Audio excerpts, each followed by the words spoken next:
अब यहाँ पर अश्वत्थामा पांडवों की बहु उत्तरा, उसके गर्भ में पांडवों का आखिरी अंश पल रहा है, परीक्षित। अश्वत्थामा ने उसी के ऊपर ब्रह्मास्त्र चला दिया। अब वो रोकर भगवान को पुकारती है। लेकिन मैंने कल भी कहा था, भगवान की कमजोरी क्या है? भक्त को रोते हुए नहीं देख सकते। वो रोकर भगवान को पुकारती है। भगवान ने वो किया जो भगवान ने कभी नहीं किया। भगवान उत्तरा के गर्भ के अंदर जाते हैं, एक सुरक्षा चक्र बनाते हैं। अब सौभाग्य देखिए परीक्षित का भी, जन्म लेने से भी पहले उसने सबसे पहले दर्शन ही भगवान के किए। वो भगवान को देखते हैं, भगवान उन्हें देखते हैं। ब्रह्मास्त्र विफल हो जाता है क्योंकि भगवान अंदर है। भगवान गर्भ से बाहर आ जाते हैं, सबसे मिलकर भगवान चले गए। यहाँ पर परीक्षित का जन्म होता है, समय निकलता है, उनको राजा बनाया जाता है। पांडव इत्यादि भी सब चले गए। राजा परीक्षित ने बहुत समय तक अच्छे से अपना राज्य संभाला। अब एक दिन यहाँ पर उनके खजाने की सफाई हो रही है। अब खजाना किसी एक राजा को तो है नहीं, जो पिछले राजा थे वो खजाना भी अब राजा परीक्षित को ही मिला है। तो एक मुकुट निकलता है, सोने का मुकुट, बहुत कीमती, हीरे जवाहरातों से जड़ा हुआ। तो सेवकों ने कहा कि ये मुकुट तो हम अपने राजा को पहनाएंगे। वो मुकुट में दरअसल जरासंध नामक एक राजा का था, जो बहुत ही पापी राजा हुआ, एक कंस के ससुर हुए, बहुत पापी। उसने कईयों को मार कर लूट कर ये मुकुट बनवाया था। उसको साफ करके राजा को पहनाया गया। पहनाते ही हिंसक भाव आने लगे। जैसी संगत वैसा स्वभाव, हिंसक भाव आने लगे। उसने कहा आज शिकार खेलने चलते हैं। राजा ने कहा है जाना पड़ेगा।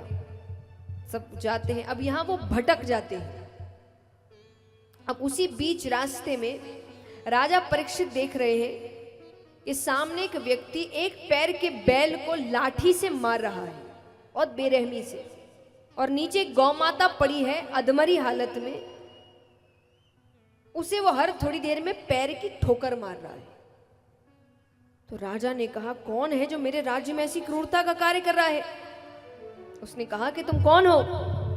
वो व्यक्ति कहे मेरा नाम कलयुग है। कौन हूं मैं? कलयुग। ये बैल कौन है? बोले ये धर्म है, एक ही पैर। बोले कलयुग में धर्म केवल दान से होगा। ये गौ माता कौन है? बोले ये पृथ्वी है, इसकी ऐसी हालत होने वाली है। राजा कहे ऐसा समय आने वाला है तो तुम्हारा तो अभी मर जाना अच्छा। तलवार निकालते हैं, मारने लगते हैं कि कलयुग कहे मुझ में लाख अवगुण है, पर एक ऐसा गुण है जो किसी युग में नहीं था। बोले कौन सा गुण? कलयुग केवल नाम आधारा। जो पहले के युगों में भगवान को प्राप्त करने के लिए वर्षों तपस्या करनी पड़ती थी, वो कलयुग में केवल नाम जप करने से मिल जाएगी। उसको ये तो अच्छी बात है, पर तुम मेरे राज्य में नहीं रह सकते। बोले कहाँ जाऊं? बोले वहां जाओ जहां मदिरापान होता है, जहां जुआ खेला जाता है, जहां नशा होता है, जहां गलत संगत होती है। अब वो मन में कहे कलयुग के ये सारे प्लॉट तो मैंने पहले से ही बुक करके रखे हैं।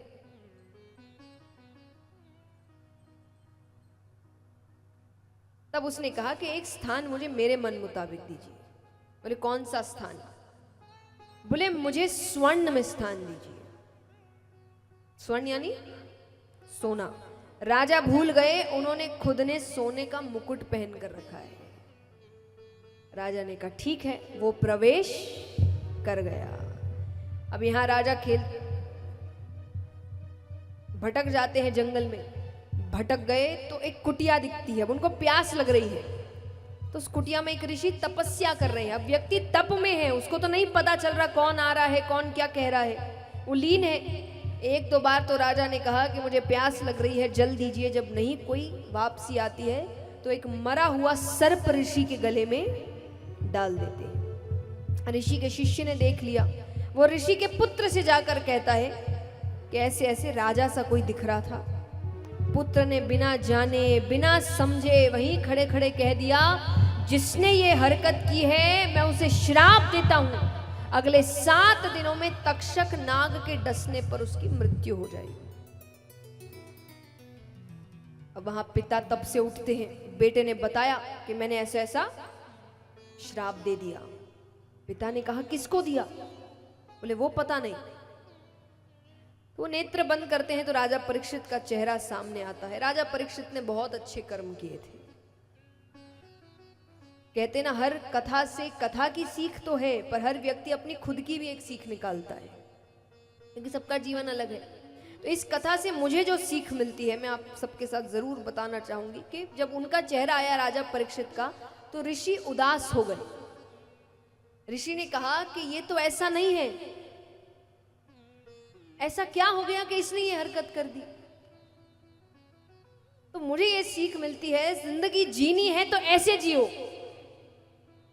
कि अपनी जिंदगी जीनी है तो ऐसे जियो कि अगर आपसे कुछ गलती भी हो जाए तो गलत आपको नहीं, आपके समय को ठहराया जाए। कि व्यक्ति तो अच्छा है, समय खराब चल रहा है, इतने अच्छे से जियो। तो राजा परीक्षित ने कितने अच्छे पुण्य किए होंगे कि आज इतनी बड़ी गलती करने के बाद भी जिसके साथ किया वो भी उनकी तरफ खड़ा है कि ये गलत नहीं है, जरूर कुछ गलत हुआ है, वरना ये ऐसा काम कर ही नहीं सकता। तो राजा परीक्षित के पास वो जाते हैं, उनको बताने कि आपको ऐसा ऐसा श्राप मिला है। राजा परीक्षित ने उसी वक्त अपना राज्य छोड़ दिया। अब यहां पर सारे ऋषिगण एकत्रित हुए हैं कि ऐसा क्या करे कि इसको 7 दिन में मुक्ति मिल जाए। मानो भगवान ने ही कृपा करी हो, सामने से शुकदेव जी आ रहे थे। तो सभी ऋषियों ने उनसे प्रार्थना करी कि आप राजा परीक्षित को श्रीमद् भागवत कथा सप्ताह पारायण सुनाइए। वो मान गए। तो अब बारी है वरमाला की। तो सभी भोले बाबा से क्या कह रहे हैं? ओ झुक जाओ, झुक जाओ, झुक जाओ शिव जी महाराज, झुक लो पड़सी जी। झुक जाओ शिव जी महाराज, झुक लो पड़सी जी। ओ झुक जाओ शिव जी महाराज, झुक लो पड़सी जी। झुक जाओ शिव जी महाराज, झुक लो पड़सी जी।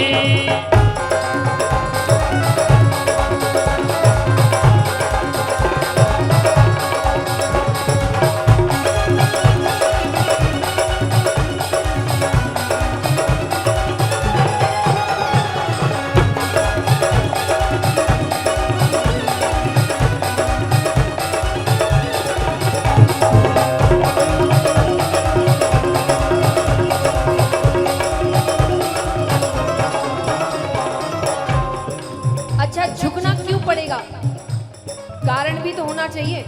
तो सब कहते हैं भारी गौरा जी है छोटी सी, भारी गौरा जी है छोटी सी, भारी गौरा जी है छोटी सी, भारी गौरा जी है छोटी सी। फिर तो घना रे बड़ा सरकार, झुक लो पड़सी जी। फिर तो घना रे बड़ा सरकार, झुक लो पड़सी जी। ओ झुक जाओ शिव जी महाराज, झुक लो पड़सी जी। झुक जाओ शिव जी महाराज, झुक लो पड़सी जी।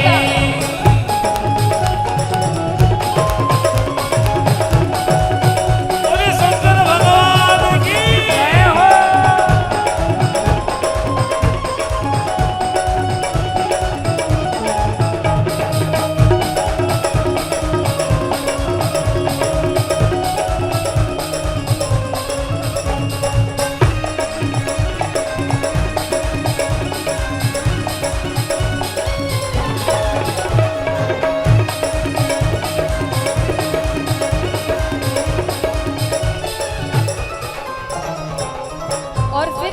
अब सब ये सब कह ही रहे हैं कि ये कारण है वो कारण है। अचानक क्या हुआ?